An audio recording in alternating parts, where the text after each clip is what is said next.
let's begin. I want to ask the candidates now to come and take their seats. Give them a round of applause.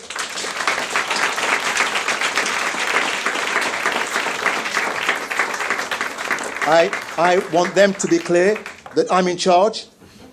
I've got that impression. You've got that impression, that's good. None of us have done anything. The audience will put some questions to you via this sheet, and then we'll open it up to the audience for further questions. But I want you to give short, sharp answers, so as many people as possible can have a say in what will be a great debate. Okay, so let's start with Andy Burnham. You've got 2.5 minutes to tell us what you're about. Okay, thanks, Simon. If everyone can, I'll stand up so everyone can see me better. I'm Andy Burnham. My very first political act came in the mid-1980s when I, along with another group of fellow Everton supporters, got involved together to challenge racism on the terraces of Goodison Park, which was rife at that time. And I was then proud to be part of a Labour government which brought forward legislation, and I was a part of doing it, to ban racist chanting at football matches, but much more broadly, brought through, commissioned and put into effect the Macpherson report, which began to change the culture across the civil service and our public life. But here we are, years on, and look at the world as it still is today. We still have a very unequal country, as Simon was saying at the very beginning. We are in a city where young black men are 7 times more likely to be stopped and searched by the police. We live in a country where if you are from a BME background, you are more likely to suffer from mental ill health, 7 times more likely than the white British population. We have a budget that's just been passed which will leave 4 million people from the BME community worse off. We have unemployment up 50% amongst the BME community, the black community. Look at this world in which we are right now. And the reason I'm standing before you tonight is the same reason I challenge racism on the terraces of Goodison Park. I came into politics to challenge a world where the postcode of the bed you are born in pretty much determines where you end up in life. It was the case in the 1980s, and I'm afraid it's still the case today. And I believe life's getting harder 1 minute, Andy. for young people, the young generation today. So what do we do about it? In my view, they will always be better off with a Labour government that will speak up for those for whom the odds are stacked against them. That's what I believe. And I believe coming out of this contest, we will be in the best place to get a Labour government if we unite as a party, as a Labour movement. And I believe I can unite Labour because I've always been true to its values, never been a factional politician. I think also we need credibility in the Labour message. We need to show how we can deliver our promises. We can't promise the earth. People need to know they can trust us to deliver the promises. But the last thing I would say is this. The community from which you come from, the people you know, they need a Labour government. They are being hit by this government. Their chances are being taken away.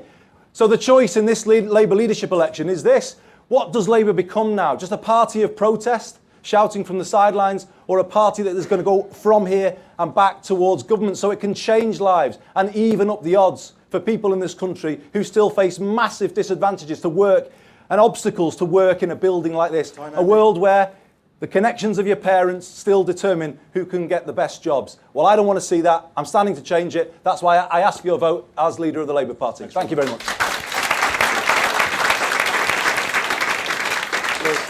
Ms. Kendall, 2.5 minutes.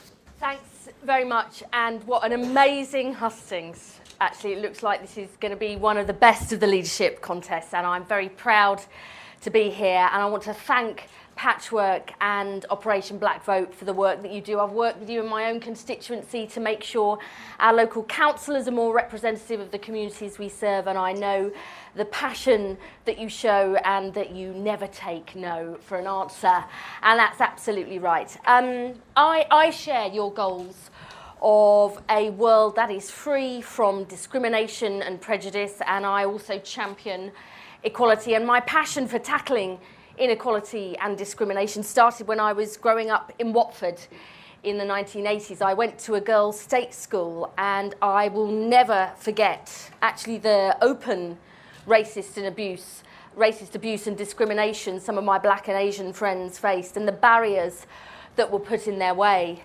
Now, a lot has changed over the years, much of it down to the Labour government, and I am inordinately proud that we brought forward the Race Relations Act, the Commission for Racial Equality, the Equality and Human Rights Commission, and the Equality Act.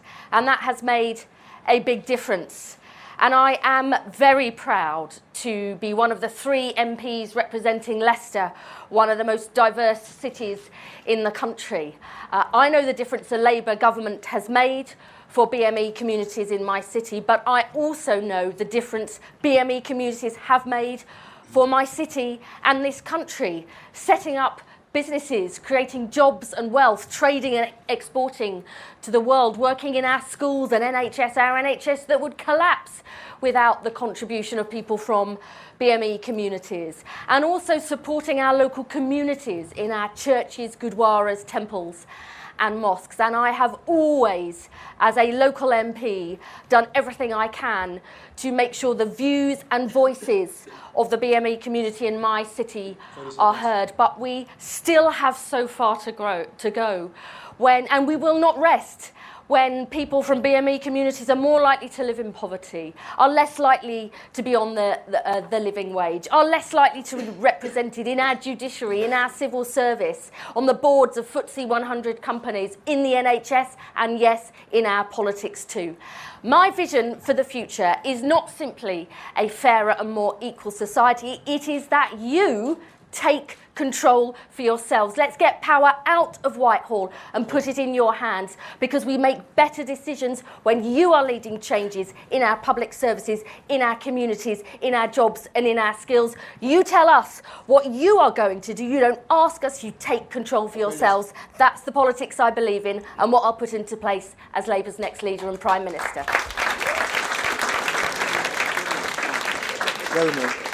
Jeremy Corbyn. Simon, thank you very much, and thank you for inviting us here tonight, and well done Patchwork on its work, and well done Operation Black Vote over many, many years of work. When you introduced the subject, you pointed out that this is one of the most valuable buildings in the world, which I find very hard to take, because I remember when this was a wreck of a place as the docks had been closed down when I first worked in this part of London, and it's now a financial centre. But you're quite right, you don't have to go very far from here to find unbelievable levels of systemic discrimination in the housing market, high levels of unemployment, and problems of many young people simply having not very much to do and very little opportunities in which to do those things. Now, the housing crisis that affects London affects other parts of the country as well. But we are going in this country in absolutely the wrong direction. We are selling off valuable council housing. We're encouraging the sale of housing association properties. We're doing nothing to regulate the private rented sector and doing everything to encourage strange money coming in to buy big properties for land banking in London, all of which denies real housing opportunities to working class communities all over this city and indeed all over every city. We deal with the housing crisis by regulating the private rented sector, by building council housing, and by having a requirement that everyone in this country should have somewhere decent to live. I personally find it offensive. I personally find it offensive that this, the 4th richest country in the world, routinely tolerates the numbers of people sleeping and begging on our streets because they've fallen through the benefit net. I want to live in a society where we actually care for everybody and are proud to say so, rather than going down the arguments of Benefit Street and much of our media. Now, I've been involved in politics all my life, and my first political experience was as a councillor in Haringey in the 1970s through to the early 1980s, when we challenged the SUS laws, when we brought in a lot of policies about ethnic community housing and ethnic community centres, and I worked very closely with my great friend, the late Bernie Grant, on achieving that. We were called mad, we were called lunatics, we were called just about every piece of abuse you've ever heard. 25 years later, all mainstream politics. Beware of people that abuse you. Usually they do it because they know they're wrong, they know you're right, and eventually you're going to be proved right. So walk with hope in your heart. I hear Simon's dulcet tones telling me to stop. So I'll conclude with this thought. Standing up for self-organisation is important. Standing up for all these things is important, but it's also about creating an economy that is achievable and accessible to all, and a society that cares for all. That is what motivates me in politics. I won't go down the road of the disgraceful language used by our Prime Minister today to describe desperate people trying to find somewhere to survive as swarming into this country. Okay, we're now... As you can see, that Yvette's not with us, and Seema is going to represent her later on, but we've got a video to show for Yvette Cooper. Please, cue video. I wish we weren't here in these circumstances, because I wish we'd won. And my constituency on polling days, a woman came up to me to ask for help with her bedroom tax arrears, which were over £1,000, and she was in tears when she told me about it. And I said to her, look, please just make sure you go and vote today. And she did. She voted Labour, voted for me, voted for all of us, but we lost. And that means the bedroom tax is still in place, her arrears are still in place, and I feel like we let her down. We cannot do that again. So when you vote in just 3 weeks' time, you have in your hands the future of the Labour Party, our chances of winning in 2020, and the future of Britain as well. So make sure when you vote, you don't just choose someone who makes you feel good about the party in this meeting today, but someone you are confident can be an alternative Labour Prime Minister from the start. Someone who is strong enough to take on David Cameron, which frankly I would relish. Someone who is strong enough to take on the Tories and not give in to their myths, because to be honest, it wasn't too many teachers, too many doctors or too many sure starts that caused Lehman Brothers Bank in New York to crash.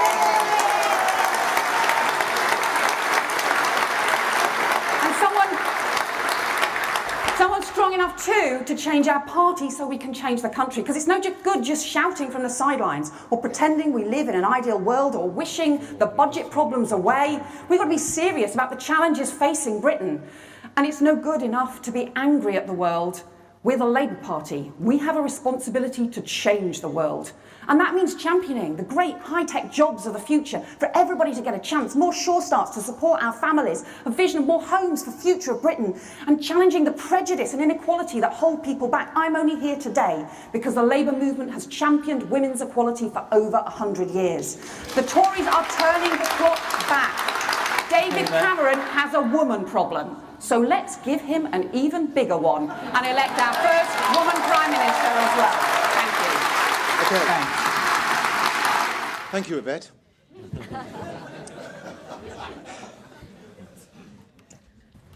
The less said about that, the better. Anyway, let's go to the first question, which is on immigration. Oliver, can you raise your hand? Where's Oliver? Oliver's question is this to the panel. Labour Party pandered to UKIP by scaring people about immigration during the general election. Are the candidates afraid to make the case for multicultural Britain? And if not, how will they champion this? Liz? No, I'm not afraid to make the case. I said earlier, I represent one of the most diverse cities in this country, and I know the huge benefits that it's brought to our society, to our economy, to our public services, and a sense of excitement and hope for the future. And quite frankly, I hated those immigration mugs we had at the election. I wanted to smash them on the ground, and we should be proud to stand up for the huge benefits that immigration has brought to our country. Yes, we need clear rules. We need clear rules. I believe in the principle of contribution. You pay into the system before you take out. But we should say, actually, people who come to this country do pay in more than they get out. And, you're more likely to be treated by someone who has come to this country than wait behind them in a queue in the NHS. So we must stand up for the benefits that immigration has brought. We need clear and firm rules. We've got to make sure that people are getting the skills they need to get the jobs jobs of the future. I was down in Chatham recently to visiting an amazing computer games company called Dovetail Games, and they had just had to employ 16, 17 people from Eastern Europe because we don't have the IT skills, the engineering, the design, the project management. That's got to change. Okay. We've got to make sure people have the skills, but let's be proud and stand up for the real benefits that immigration has brought to this country. But Liz, why did Labour pander to UKIP? People are really, the honest answer is people are concerned about immigration. That has been, I think that there are many myths in the media about it as well, and we wanted to set forward what we thought was a balanced approach, but I think for many people it didn't feel like it was balanced, okay. And we didn't speak up enough for the good things and the benefits, okay. As well as the challenges. Andy? Well, I don't think we did pander to UKIP, to be honest. I would begin by saying I will make the case for multicultural Britain. We've got a big challenge coming, all of us. The EU referendum is just over a year away.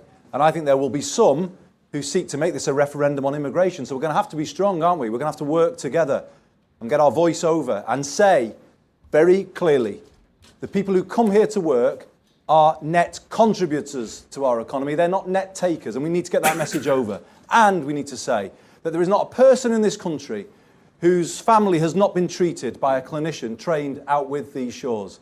And we need to get those messages over. But to come to your question, Simon, to Liz, to say that people in the BME community don't have concerns about immigration, I think, is a wrong premise, actually, because some of the communities that face the biggest challenges often get least help to deal with the changes that come. So I believe, as part of this referendum, we need some practical changes here. We need new rules from Europe to stop the undercutting of people's wages, because that's not fair to see changes that lead to people's jobs being undermined. But also we need more help, financial help, from Westminster and Brussels, because I've seen it in my own area where you have extra pressure on the primary school or at the GP surgery. Why don't those communities get more help from Westminster or Brussels to deal with those problems, practical help? Because the problem is, if you forget those voices in those communities, you create the conditions for extremism to get going and start to divide people. And that's the problem. It's not about pandering to UKIP, Simon. It's about saying these are legitimate concerns that people have living in communities where life is toughest. But do you think... And you need to, wait a second, deal with those concerns directly, and if you don't deal with them directly and you don't listen to people, you create the conditions for extremist parties to drive a wedge between different communities. I believe that very strongly, and it's really important the Labour Party faces that. Do you really think, are you telling this audience, you really think that the Labour Party rhetoric was balanced? Was balanced in as much as you started by saying there's lots of good stories, but there's also lots of negative stories that people were chasing the UKIP agenda. I put it to you, and you put it to this audience. Do you think the Labour Party got that balance right? I do put it to you that Labour people repeatedly throughout the last Parliament spoke up for the benefits of immigration, and we were probably the only political party to do so on a regular basis.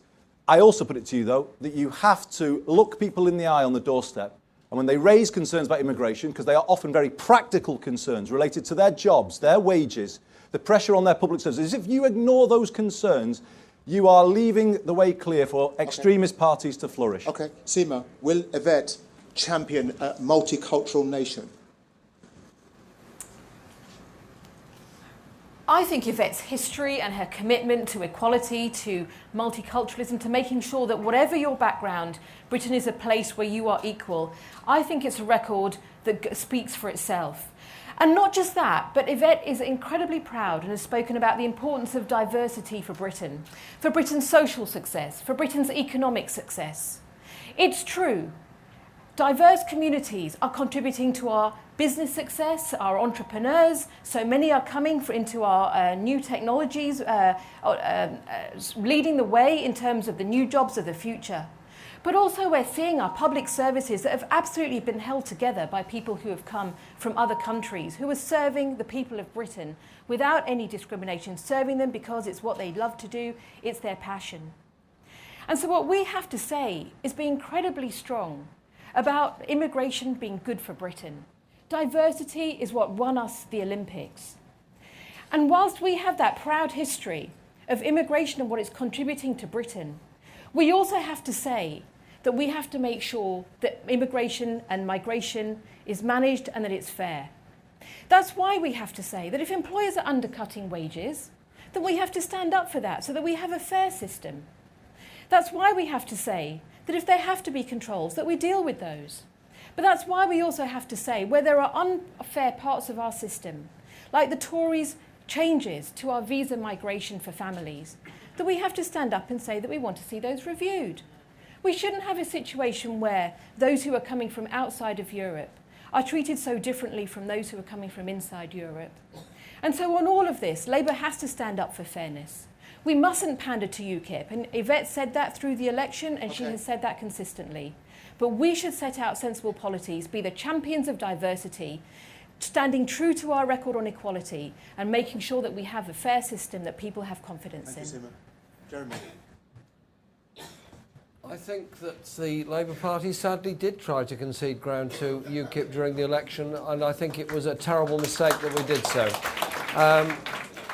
I'm very proud to represent a multicultural community, and that hasn't always been an area that's totally free of racism.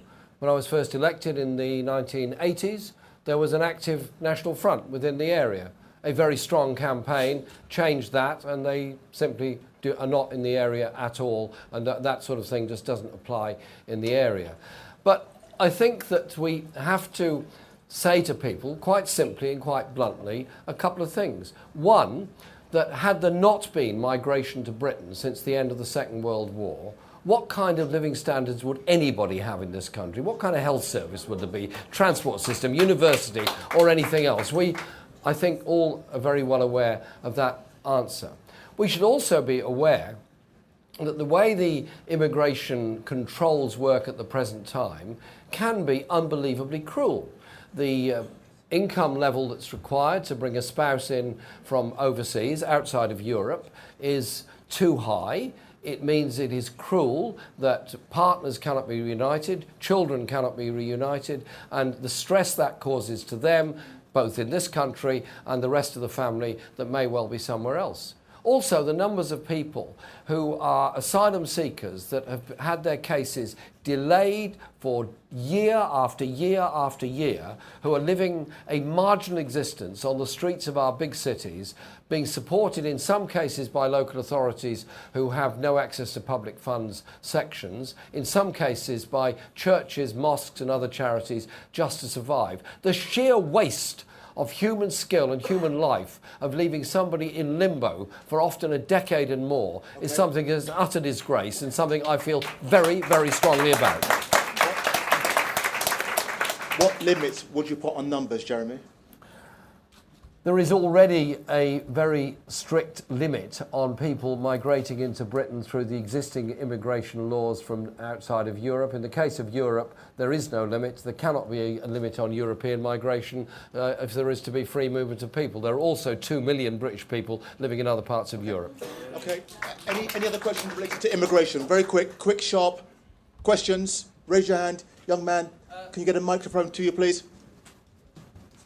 One thing I'd like to quickly ask is that I live in Bedford, so I'm really close to Yarlswood, which is the immigration detention centre. So what is Labour going to do about these places that have been known to abuse children and women, and are they going to stay open, and what's going to happen? Okay, and then another one here. Old fire panellists. Good evening. This morning I woke up to stories of David Cameron on his rhetoric against the migrants in Calais, with absolutely obscene and inhumane language. And I just remembered I was part of that swarm in 2000 when I was 5 years old. I came here, we travelled from Kurdistan, Iraq, and we got to Calais and we managed to claim asylum in this country. Stand up, young man, stand up. I want people to see you, to hear that story. Right. So we travelled for 9 months to come here. We claimed asylum in the UK. And through that, I managed to get the opportunity to go to school, go to university. Now I study politics at Cambridge. And what you're doing now...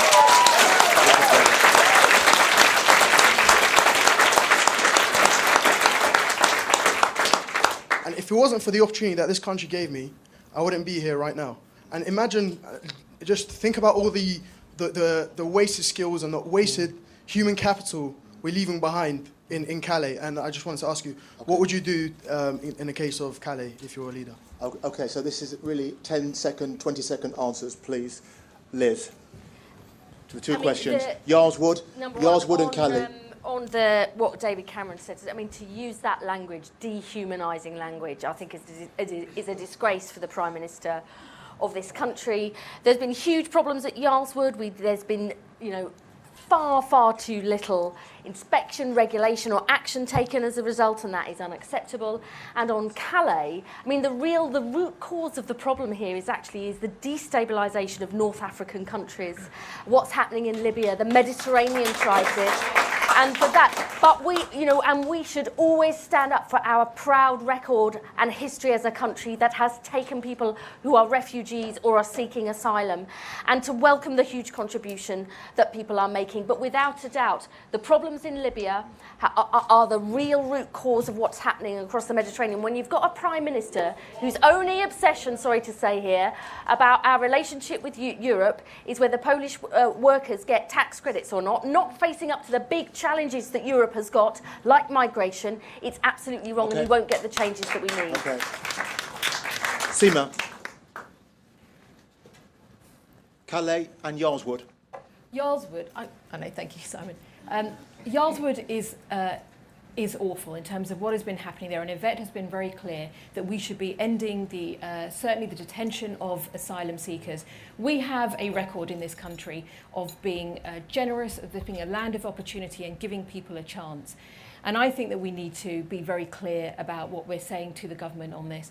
But in addition, in terms of Calais, it's absolutely right that we need to be working on tackling the causes of the struggle that people are facing. Those people are travelling with their families, risking their lives to get to Britain. But we also need to say that we need to be strong in our message to France about making sure that they have the resources that they need, that we are working with them closely, and we are not seeing people being treated as they are being treated. They are human beings, and they need to be treated with respect too. Okay, I'm going to move on to the next question. I know I haven't come back to you, but I'm going to balance it out during these questions. We trust you. Thank you very much. Thank you. Where's Ayub?